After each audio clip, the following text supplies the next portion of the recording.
تفسیر القرآن آج کا سبق سورہ بقرہ آیت نمبر 142۔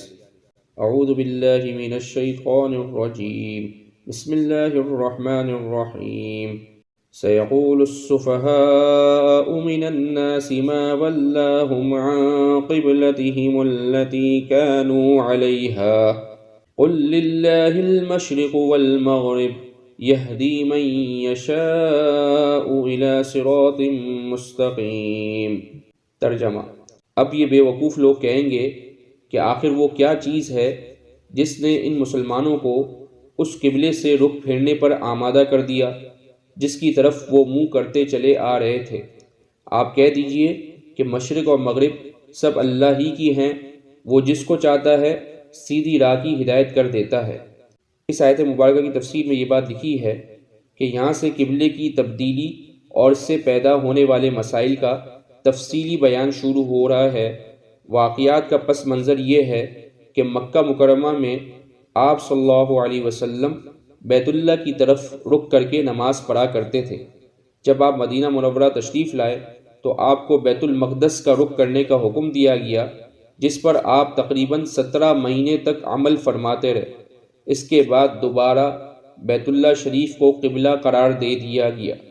تبدیلی کا یہ حکم آگے آیت نمبر 144 میں آ رہا ہے۔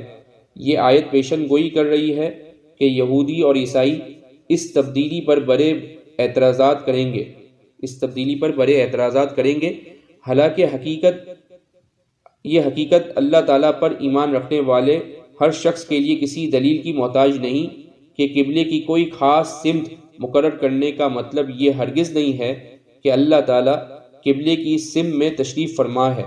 وہ تو ہر سمت اور ہر جگہ موجود ہے، اور مشرق ہو یا مغرب، شمال ہو یا جنوب، یہ ساری جہتیں اسی کی بنائی ہوئی ہیں۔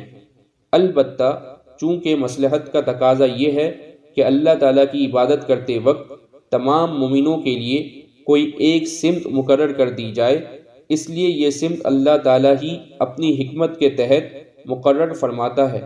اس کا یہ مطلب نہیں ہوتا کہ وہ سمت بذات خود مقدس یا مقصود ہے۔ جو کچھ تقدس کسی قبلے یا اس کی سمت میں آتا ہے وہ اللہ تعالیٰ کے حکم کی وجہ سے آتا ہے، چنانچہ وہ اپنی حکمت کے مطابق جب چاہے جس سمت کو چاہے قبلہ قرار دے سکتا ہے۔ ایک مومن کا سیدھا راستہ یہ ہے کہ وہ اس حقیقت کو سمجھ کر اللہ تعالیٰ کے ہر حکم کے آگے سر تسلیم خم کر دے۔ آیت کے آخر میں سیدھی راہ کا جو ذکر ہے، اس سے مراد اسی حقیقت کا ادراک ہے۔ وآخر دعوانا ان الحمد للہ رب العالمین۔